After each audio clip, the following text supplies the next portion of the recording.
Bonjour à toutes et tous, Samy du cabinet 314 pour la série En route vers la compta.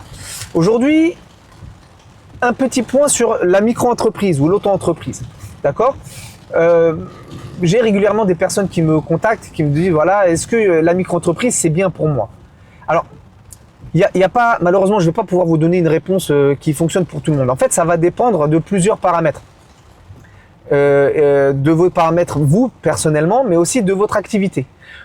Déjà, d'office, si jamais vous avez un local à louer ou des salariés ou quoi, il n'y a rien qui vous interdit à être en micro-entreprise. Hein, d'accord? Tant que vous êtes en dessous du seuil, vous pouvez être en micro-entreprise. Les seuils, pour être simple, en ce moment, c'est 77 700, il me semble, pour les prestations de services.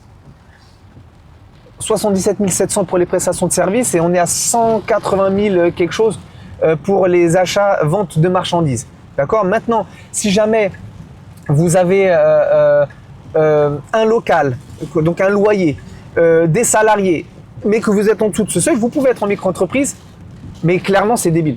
C'est débile. Pourquoi? Parce que sur la micro-entreprise, vous allez payer des cotisations sociales sur vos encaissements. Il n'y a aucune charge qui est déductible. Aucune charge qui est déductible pour payer vos cotisations sociales. Alors que si jamais vous avez des salariés, des sous-traitants, vous encaissez de l'argent, mais pour payer en partie ces charges-là. Donc non, à ce moment-là, non. Donc là, pour moi, c'est clair. La réponse est claire. Pour lancer une activité, pour voir si elle va fonctionner et que vous n'avez pas de local à louer, oui, la micro-entreprise peut être intéressante. Et elle restera intéressante très longtemps si jamais vous êtes en prestation de service. C'est-à-dire, imaginons que vous faites une activité où c'est vraiment purement intellectuel, où vous n'avez pas de charge en face, pas de local, vous travaillez de chez vous, c'est juste intellectuel. Là, oui, la micro-entreprise peut rester intéressante pendant très longtemps. Voilà.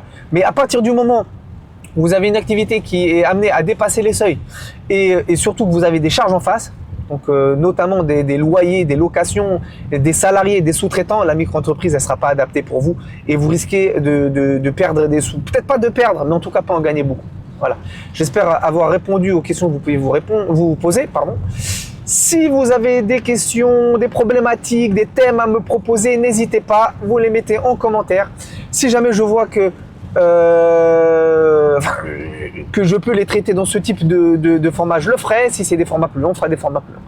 Je vous souhaite une bonne continuation et je vous dis à bientôt.